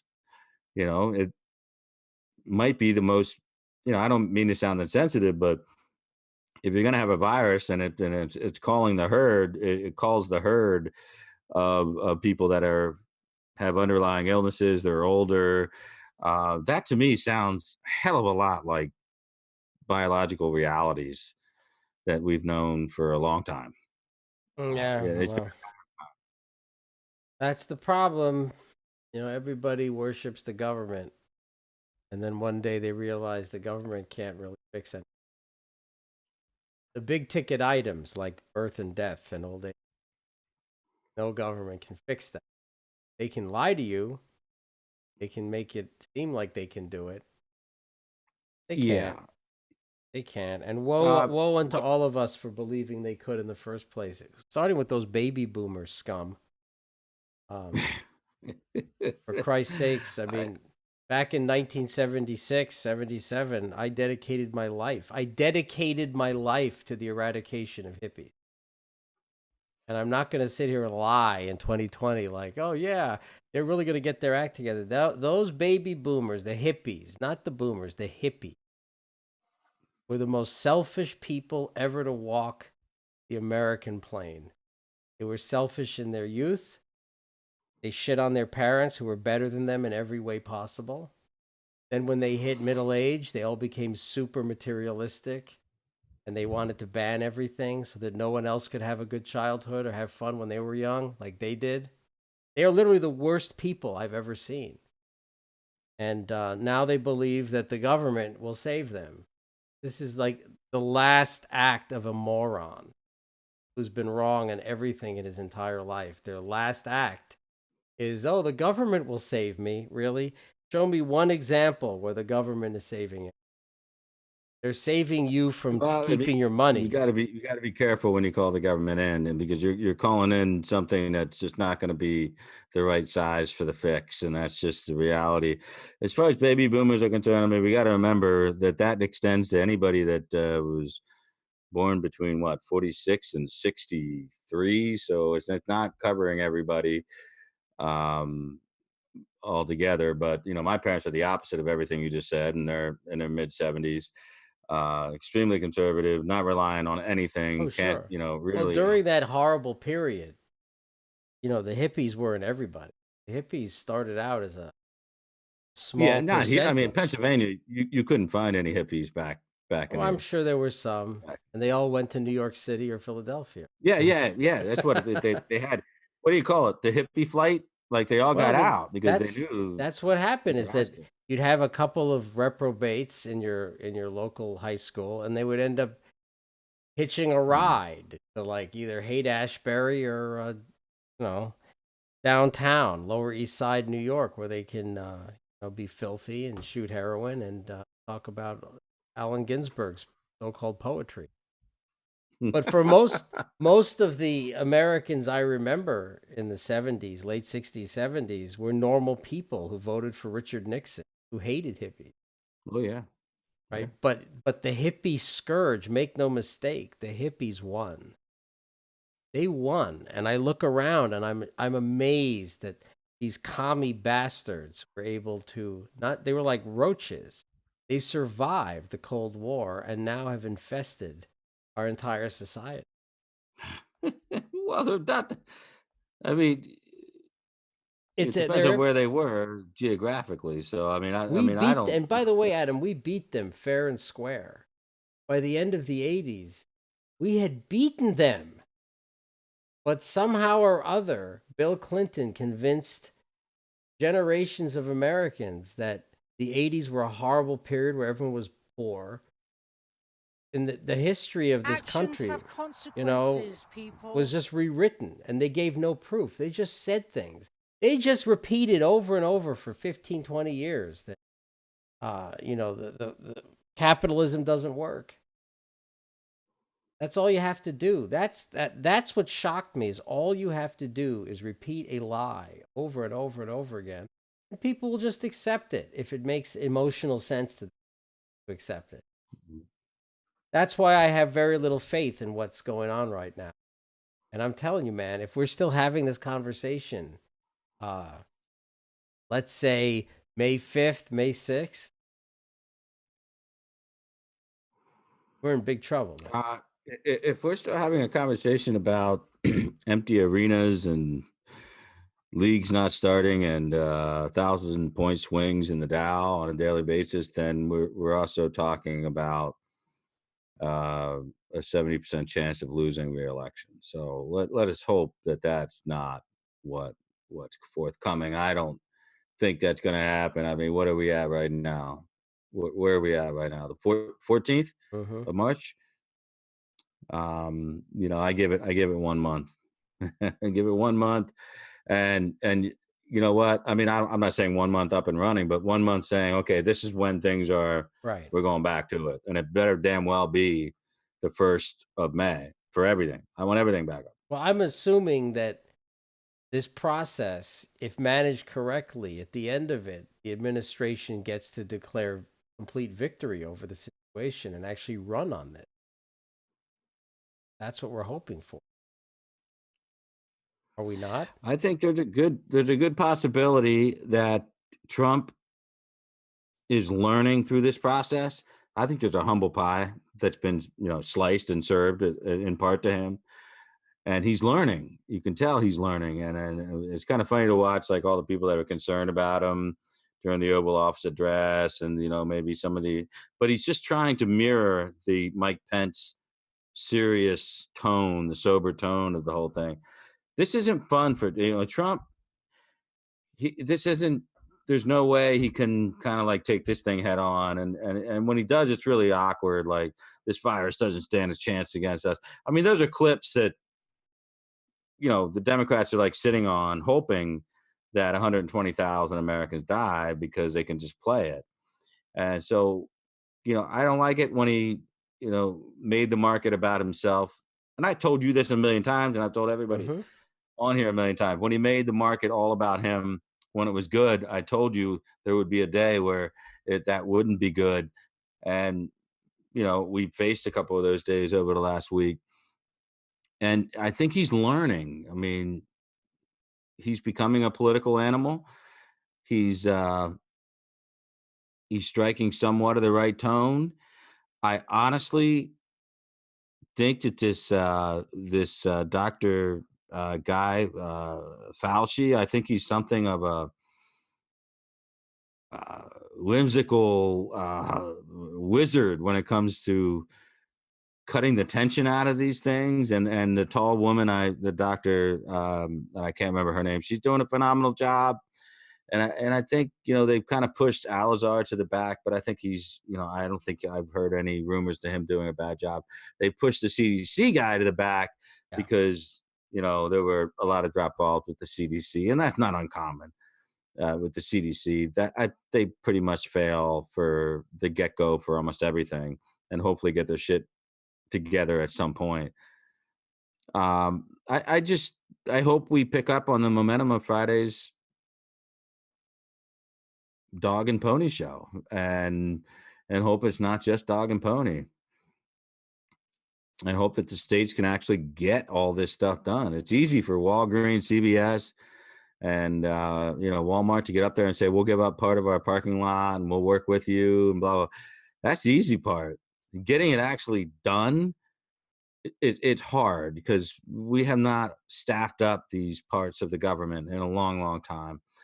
And I think you need to go into the National Guard, FEMA, enacting legislation that's already there, and just put them out there. And that's what they're there for. They've got all the biohazard shit you could possibly want in a million years. Mm-hmm. I think it's time that the National Guard, it might scare some people, but I think the upside of that is better to have them helping implement whatever we're doing on testing.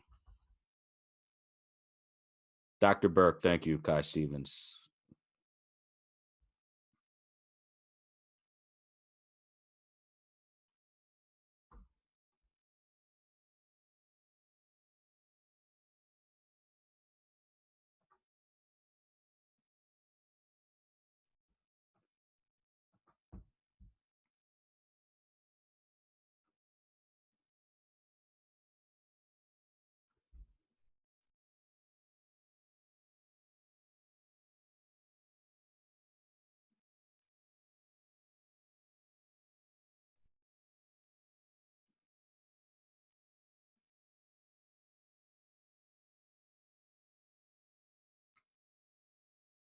If I had to take a loose poll from what I've read, I think there are more, I think 60-40 in your camp tonight that believe that this is just an overshot.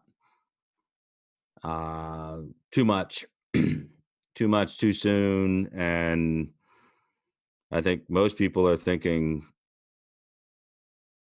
we might have, allowed an overreaction because we reacted to the media and, the Democrat press right there in DC. But there it is. You just gave it away, though. So what I'm trying to communicate is a 40-year dyspeptic feeling I've had that society is getting weaker and stupider.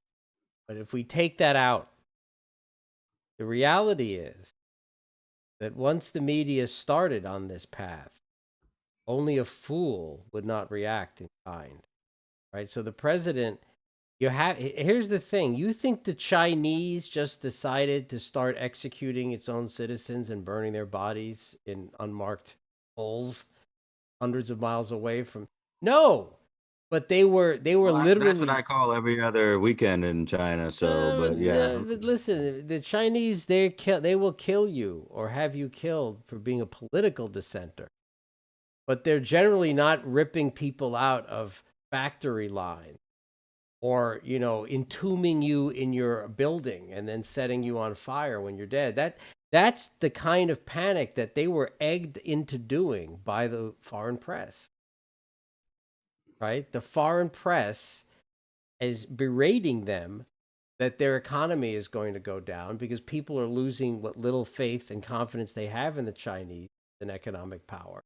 It's dwindling, Mr. Xi. It's dwindling. What are you going to do? You have to take bold action. Oh, and he took bold action, my man. He took the kind of action that no free country could ever do. Right? He killed a lot of people, and he incinerated the evidence. Okay, and from what I hear, could be wrong, but from what I hear, I think it might have worked. It sounds to me like whatever was going on in China, you're talking about flattening it. That I think they've made some inroads, right? That they're now on the recovery. They're starting the recovery phase of this. Well, there's no doubt about that. It's just how they achieve that. Well, I'm just saying, I don't think it came. Look, if the world was if Donald Trump was not in the White House and there were no 3 years of tariffs and threats and all this other stuff, it was, let's say Jeb was in the White House. Okay. I don't think the Chinese would be executing their own people. I think there'd be plenty of wiggle room given by all of these, the G8 or the G9 would be, oh yeah, don't worry, we'll float you some loans. We'll have the American people bail you out. Nothing to worry about, Mr. Chinese. Our markets will always be here for you, but that's not the situation they find themselves in today, is it? Well, they're desperate. They're trying to survive. And really, what's 100,000 people when you've got 1 billion? I'm telling you, I've lived in the fucking third world. I know it's hard for people in this country to get it because they actually believe every life has value. It's ingrained in our religions here. It's taught to us, are the very first things a young American is taught, the golden rule. Every life has value. I can 100% assure you that is not what is going on in most of the world. Most of the world, they view anyone that can threaten them or their family, that's extraneous population. Excess population, they call it. Right? It's a harsh world out there, man. And the Chinese did some terrible things. And I think when that shit comes out and Americans understand what they did, it wouldn't surprise me if a couple of points shift away from the Chinese are good guys. I think even like Democrats might be horrified what China was doing. But here in America, listen, the media whipped everyone up. And what are you going to do? Because you know that if Trump flubs this, he's going to lose re-election. That's how it works. Right? It's one thing to walk around boastful like Trump always is good at that. Cracking jokes and doing rallies and doing impressions. That's fantastic. That's why we love him. But here now we're entering like uncharted territory for him, right? So I have to have faith that his survival instincts are stronger than the Democrats' ability to lie. Plus, they just impeached him. Well, they're not doing anything. They're hoping for failure. I mean, let's just call it out what it is. I mean, Sure. the Democrats are just hoping he fails, and that's it. And that's all she wrote. Failure will be dictated by numbers that Trump himself has compared himself to Obama with the swine flu and H1N1 or whatever the hell it is. But you're talking about mortality rates that are up to 20 to 30%, which kill so quickly they don't spread. This is a very different. It's like everybody's using a scorecard that's like act like it's evenly distributed, and it's not. And this is something like we've never seen. Obviously, it's not a political tool to imperil Trump's presidency. Chinese don't kill their own GDP or their own citizens, which are the only resources they really have to harm Trump. Italy and Spain and others don't allow hundreds of people to die in their country to harm Trump. And the Iranians are so desperate to hold on to power that their leaders are dying of this virus, and they're ramping up Middle East operations against our troops, which we're going to hit back and hit back hard. And we're going to hit back so hard that the media cycle won't pick it up because they're all covering the virus. So another dumb move by Iran. The people that worry me, about, when I said about the collective IQ of Americans, is that the reprobates, the just these Neanderthal media types that have constantly fucked up and put fake news out there and tried to get this response from the president. They've so blinded some of our supporters that our supporters now think that this could be a tailored virus to impact the U.S. elections, which of course is impossible. It's quite literally impossible. And for the people who think this is a lab grade creation, ridiculous. It's already been isolated. The World Health Association, I'm sorry, WHO, they already worked with the CDC and everybody else in Europe. They know exactly where it started in some damn fish market in the Wuhan province somewhere. And it only happens, and you can tell, it's when an animal virus mutates with a flu virus from a human. That's what happens. So it wasn't a bat; it was something else. But whatever. So all this bullshit, we believe it now because we don't believe the media at all. So now we're in this weird, vacuum. We're all upside down, head over heels. We don't know what the hell's going on. We don't know who to believe and what to believe. Trust me, you can't engineer a virus. in the Wuhan province of China and pace it out and seed it out to impact our country or our election. And, not to mock anybody who thinks so, but that dumb. And to take this lightly and to say that the media is overreacting, we tried that for like the first couple of weeks, didn't work. That was dumb. So we're not in charge of all these, sporting events that are closing or all this other shit like that. But that's a natural response. And when the private sector responds to something, the public sector normally leads the way. We at least have to follow them along the way. So I don't really give a shit how many people think this is overblown. Consider it buying insurance when the dealer has an ace, because the flip side is a lost election.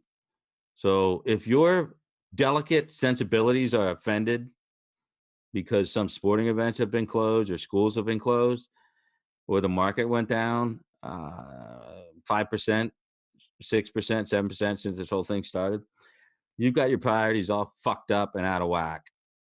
And you should worry more about keeping your parents or your grandparents alive, keeping your kids healthy, and working towards getting this president reelected. Because if your outrage is the media making a hype over this virus and it's too hyped up, well, then you're not considering the downside. The downside is devastation. The downside is that this shows up somewhere on the Richter scale of 5 times worse than swine flu. We look like we didn't do our job. Matter of fact, Trump already set up the standard himself when he said they failed miserably with the swine flu. So Trump is already setting himself with standards. And I don't give a fuck about all you people that want to believe that Trump is wearing some kind of chest of armor and, he's going to figure all this shit out. This is a fucking virus. Mutated once, mutated twice, probably mutated a third fucking time. Really? I don't give a shit how you feel about it. I don't. Honestly, this is politics. This is real lives. This is real accountability. And if you want to be reelected, you better not look like fucking Jimmy Carter in 1979. We have something here. We don't know exactly what's going to do. Well, why would you risk it? Hit it hard, hit it fast, kill it if you can. Because if you couldn't kill it by doing what we're doing right now, then it was going to be worse than you could ever imagine if we didn't do what we're doing right now. So if you're complaining about all this shit, yeah, it sucks. Sporting events closed sucks. All this other stuff sucks. Oh, my Broadway ticket sucks. I got to cancel my flight sucks. If you're whining about that, you're whining about the unknown variable at the end.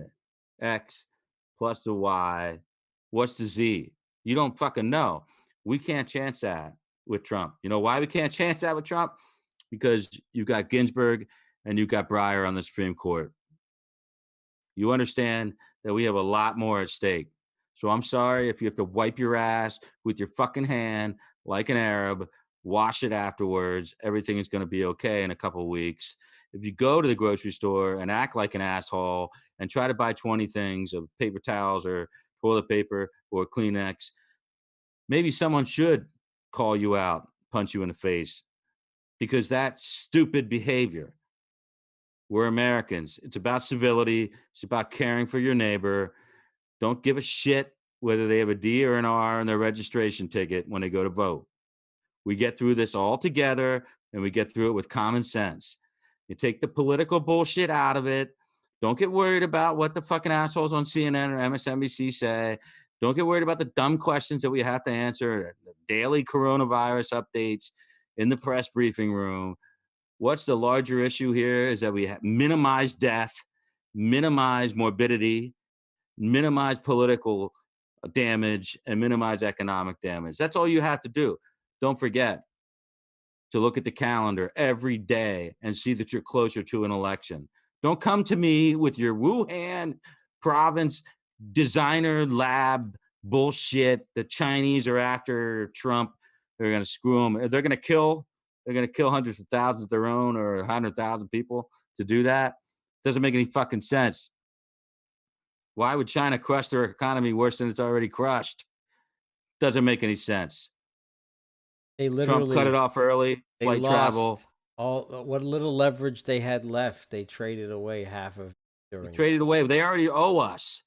You know, we don't want them dead. You know why we don't want them dead? Because they're supposed to buy our goddamn agricultural products to the tune of $50 billion.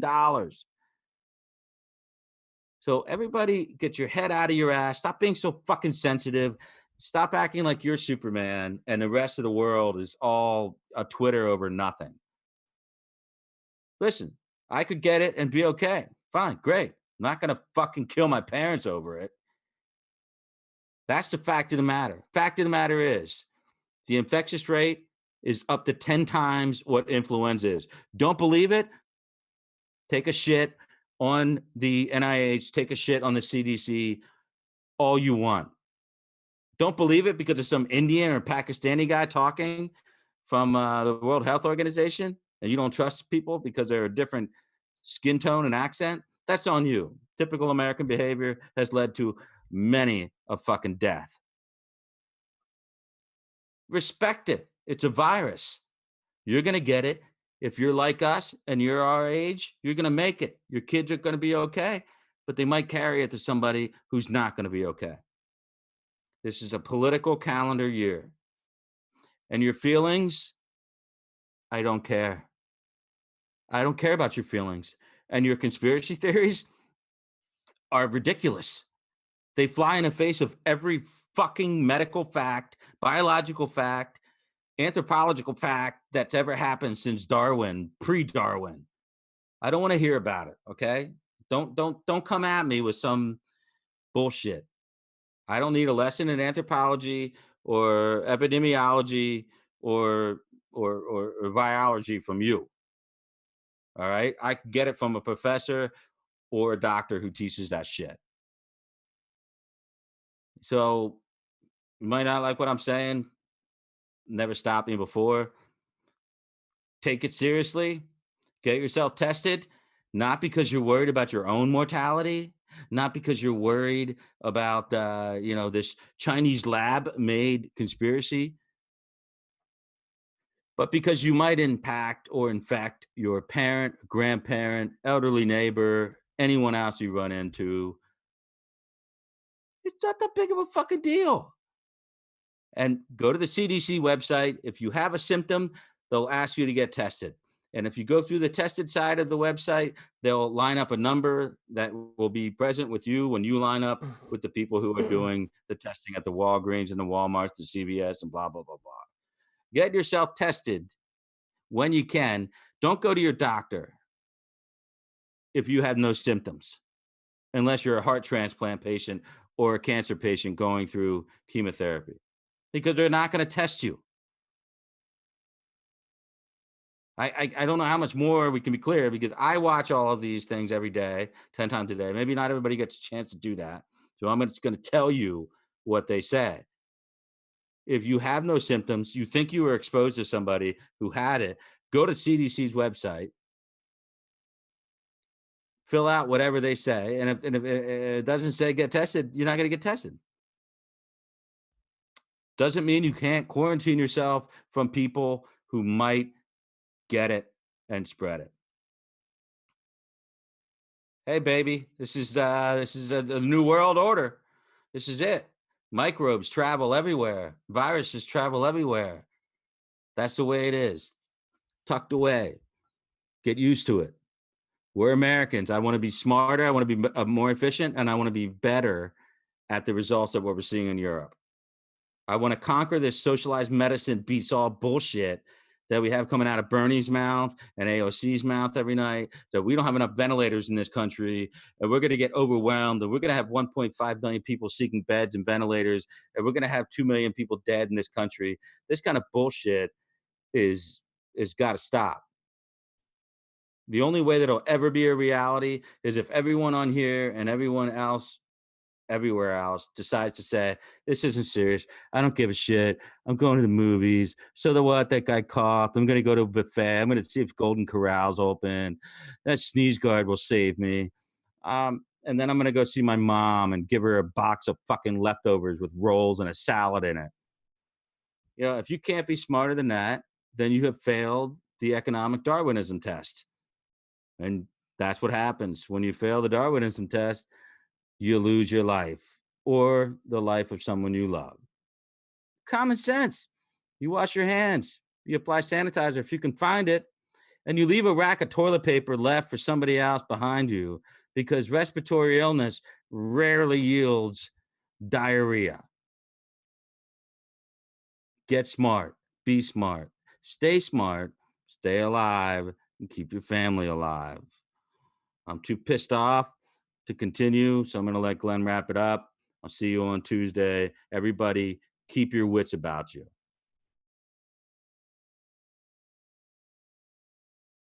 Well, he referenced the CDC website. Here's what the CDC says. Here are the warning signs for it: difficulty breathing or shortness of breath, persistent pain or pressure in the chest, new confusion, or inability to arouse, whatever that is, and bluish lips or face.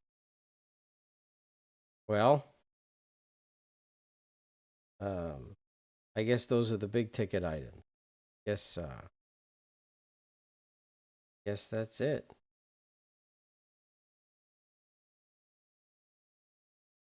Guess that's it.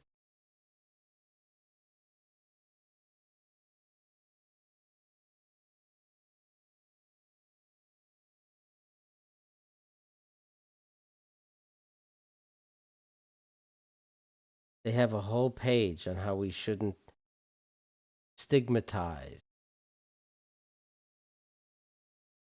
people with anyway. Some groups of people who may be experiencing stigma because of COVID-19 include persons of Asian descent, people who have traveled, emergency responders, healthcare professionals. Stigma hurts everyone by creating fear or anger towards other people. Stigmatized groups may be subjected to social avoidance or rejection, denials of health care. Yeah. Good to see the government's got its priorities in place. All right, bye-bye, everyone. 8 p.m. with the Colonel. The Colonel has to say. That could be fun. No?